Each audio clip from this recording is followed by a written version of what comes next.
वर्धा जिल्हा सरपंच संघटनेने जी याचिका दाखल केली होती न्यायालयामध्ये, त्या न्यायालयाचा निर्णय 10/4ला आलेला होता आणि निर्णयामध्ये स्पष्ट उल्लेख होता की शासनाचं जे परिपत्रक होतं 20/2चं, त्याचीच परिपूर्ती आपण या संदर्भानं लागू केली पाहिजे.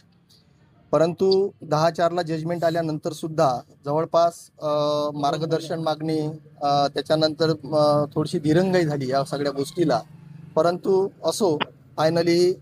आम्ही जो काही माझ्या सर्व सहकाऱ्यांनी लढा दिला, त्या सहकाऱ्यांच्या मेहनतीला एक फळ आलं आणि आज वर्धा जिल्हा परिषदेचे मुख्य कार्यपालन अधिकारी परागजी सोमण यांनी आज 317 सरपंचांचा जे 24 आणि 25मध्ये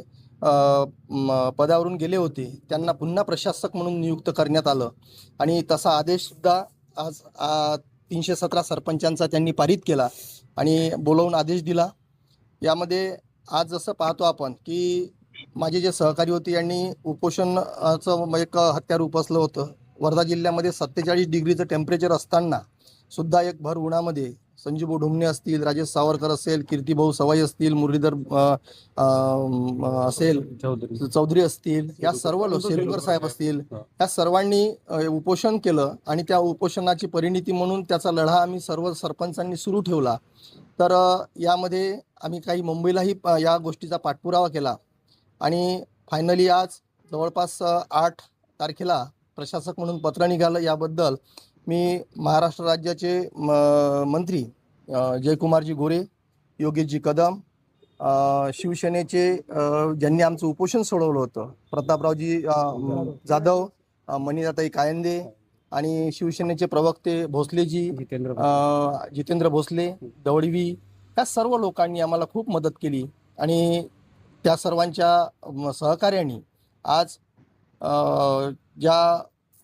पत्र निघालेलं आहेत त्या म्हणून मी मुख्य कार्यपालन अधिकारी परागजी सोमण, उपमुख्य कार्यकारी फणसे मॅडम, भोसले साहेब, या सर्वांचे मी आभार मानतो आणि आम्ही त्यांना एक वचन दिलं आहे की सर्व सरपंचांनी यानंतर जे अभियान शासनाची येईल ते गावागावामध्ये सक्षम पद्धतीनं राबवले जाईल आणि ते अभियान राबवण्यामागचा उद्देश हाच राहील की जिल्ह्याला पुन्हा एक पूर्वगत